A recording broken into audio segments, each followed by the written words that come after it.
Good afternoon. I'm Dr. Sandra Martell of the Winnebago County Health Department, and today I'm joined by Chairman Frank Haney and Mayor Thomas McNamara of the City of Rockford. Give some guidance today. You heard a little bit from the governor, or maybe perhaps earlier today, about the Restore Illinois, and he began to talk about his plan last week.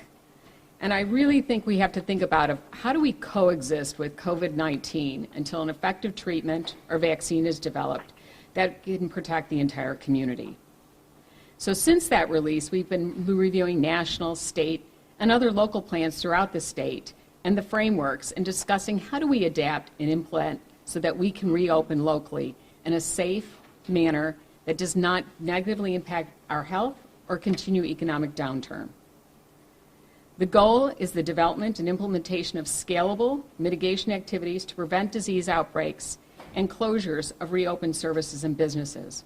If you look through some of the information regarding the economics, there's more danger if we open and then suddenly have to close down again. So we want this to be a scalable plan where we can ramp things open up and be able to kind of ramp it down slowly if there's an issue or concern that would occur. As with all of the plans throughout the nation, the state, public health metrics will be used to guide and measure our readiness to implement these less stringent community mitigation strategies, including the number of confirmed cases. We want those to be on the decline. We talked about that being, a 14-day period or one incubation period. We want to keep the percent of cases that test positive to below 20%. We want to make sure that our healthcare system capacity, including beds, equipment, and that includes ventilators and personal protective equipment, are available so that we can care for both COVID and non-COVID patients in the environment. We want to make sure that we have the accessibility of personal protective equipment, that PPE, to protect our healthcare workers and first responders and those working in our long-term care facilities who have been most negatively impacted. We need accessibility for prompt testing for anyone, including healthcare workers, staff and residents in congregate settings, individual symptoms and their household contacts, and those with underlying conditions so they can get rapidly tested. And that means test results that come back within 48 to 72 hours. And then an onus that's on a local health department is the capacity to perform contact tracing within 24 hours of test results. And I want to let the population know we are on track. Winnebago County, including the City of Rockford, is on track to meet those public health metrics to move into Phase 3 of recovery of Restore Illinois by the end of this month, consistent with the expiration of the Executive Order 2020-32. The daily report has been redesigned, and we talked about that last week, to help you understand where we're tracking on those particular metrics. So as we move through this, we're going to look at categories as we talk about reopening. We're going to look at those non-essential businesses as defined by the executive order. How do schools and child care facilities, including summer camp programs, begin to restore and revamp as we come out of this? Our outdoor spaces. We're one of the most lucky, rich regions to have an extensive park district and a series of walking trails and forest preserves. How do we bring those back online so that we can safely enjoy them? What about community gathering spaces, including places of worship? How do we bring those on? Our transportation system, both our public as well as some of our paratransit, as we look at rideshare services, and as we look at companies as they try and get workers to various jobs. We've encouraged them to carpool together and transport together. So how do we begin that process of moving that in? And of course, mass gatherings. I mean, those of us who have enjoyed the BMO, the Coronado, various music venues and activities. How do we get that? Our sports corps, all the activities and sports events. And then there's the interpersonal gatherings. It's the baby showers, the birthday parties, the wedding celebrations, as well as our funerals. And those when we have a chance to honor our deceased. So we're going to have to continue to look at that. Each one of them poses some unique risks. They may have, we talk about the number of contacts. We talk about, is it a high contact kind of activity? Is it a lower contact kind of activity? Is it something where we can socially distance the people that are going to come? Is there a way to know who came to the event? Because remember, part of contact tracing for me is to be able to go out and say, who were you with? Who were the 10 people that were sitting around you, how long did you spend that time with them? Because it's not only how frequently you contact, but how long were you in contact with someone. So those all become kind of that framework as we begin to look at how do we begin to gradually reopen and restore our programs, our services, our businesses, our gatherings. These all become very important for the public to understand, and we are working at that. And we are looking at all of that as we begin that process in the context of the Restore Illinois framework, which doesn't have, very hard and fast dates. It has metrics that we're working toward. And we need to know where we are. And I also want to welcome all of our partnerships, because it's going to require, just like it did for a community, to shut it down and make sure that we stayed put, to stay safe. We're going to need the same cooperation from our community partners to help us as we move through, to identify where they can improve those practices. How can they help us identify potential outbreaks of illness so that we can promptly identify? So moving forward, today we're reporting new cases. We have 22 new cases. Our total positive confirmed cases is now 948. But out of all our total tests, which are over 10,000, about 3.7% of the population has been tested. And for those of you who have been following, you know my goal was to try and get us to 5%, so I had a better understanding of the disease prevalence in our community.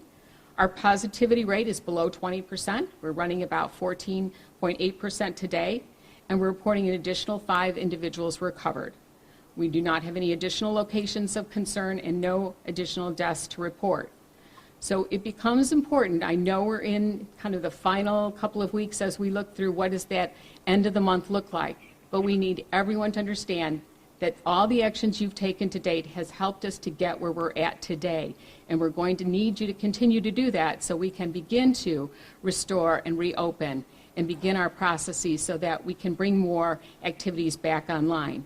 But it requires all of us to be vigilant. That means wearing our face mask in public, frequent hand washing, making sure that we limit the number of exposures when we go out for essential services, as we do things, frequent cleaning of contact surfaces, as well as making sure that we go out for our essential health care. And as many of you know, today our hospital systems began their restoration of what we call the elective procedures, which are really not elective. They're very important procedures that have been postponed. So we will continue to monitor the situation, but know that those metrics will be out there for everyone to look at. So we want to keep sure that we're on the right trajectory to be able to reopen safely. So with that, I'm going to turn over to Mayor Thomas McNamara. Thank you, Dr. Martell. As you know, last week, Governor Pritzker released his Restoring Illinois plan. As Dr. Martell stated, this plan is outlined in 5 different phases of how we get to reopening the state of Illinois. As you also heard through Dr. Martell's comments, herself and her entire team have been working diligently, reviewing plans, and working diligently to measure our ability to balance community strategies that help us keep our residents safe. I just want to say, as I think I do almost every press briefing, I certainly appreciate the leadership of Dr. Martell and the entire team here at Winnebago County Health Department. About a month ago, the City of Rockford established working groups, Rockford Region Rebounding Working Groups. Those working groups have begun to meet. They will develop real-time recommendations, strategies, and tactics to help our community begin its recovery. Now, as we look to the possibility of accelerating those timelines, these groups will play a really important role. They will assess the risks of each category of business, organization, or setting as we continue to plan our phased reopenings of our economy.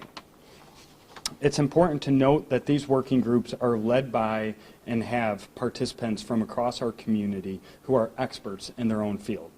Group members will look at the tools needed to help keep us safe across our community, including some of the following: physical distancing or social distancing. Second is engineering controls. For a layman like me, that's more of the physical and structural changes. So a good example of that is the interior doors at City Hall are now left open so people can walk through without contacting and touching the doors. This includes things that you may see at your local grocery shop or hardware store, like the plexiglass in front of the checkout person. Second area is administrative controls. I look at this as more policy in nature. So a good example at the City of Rockford, we're requiring staff members who are inside City Hall to wear a mask when they're not at their desk. And we are also checking temperatures throughout the day. Final requirement is PPE. So what must there be for personal protective equipment to adequately protect the employer, the employees, and the customers? If and when we achieve our metrics ahead of the proposed timelines, the working groups can make a recommendation to the Winnebago County Emergency Operations Policy Group.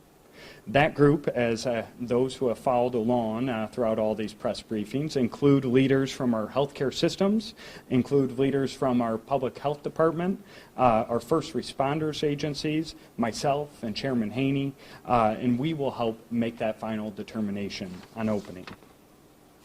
Since this crisis began, we've relied on public health data and the public health and advice from medical experts, and to help guide us through all of our decision making. I want to make all citizens aware we're going to continue to do that. Working with our local partners, I'm confident we can develop and implement plans that are safe, that are responsible, and that are sustainable for our growth. As Dr. Martell mentioned, there's a lot of economic data out there that suggests if you open up too broadly right away and then you have to close down, you can have a worse economic outcome. So our goal is to determine how can we safely, responsibly, and sustainably reopen our businesses. I really believe that is how we are going to get through this crisis. We know we've been in this a long time right now. We know the pressures and stress that people are facing, and we also quite honestly know, as we've all been talking as adults, we have a long way to go till we are fully open. But I really am excited about this next step in our recovery and the participation of industry experts throughout our community to help us get to that continued phased reopening. I'll just close by saying, please, as Dr. Martell reiterated, we have a couple of weeks here that are critical for our community. I'm asking that each individual watching today, please continue to be vigilant. Please continue to wear your face coverings when you're in close proximity to others. Please make sure that you're washing your hands routinely, cleaning those surfaces that you use continuously. And I would just lastly say, please continue to have hope. We have a nice course set out in front of us. We have great participation from industry leaders, and I believe we're on the right course.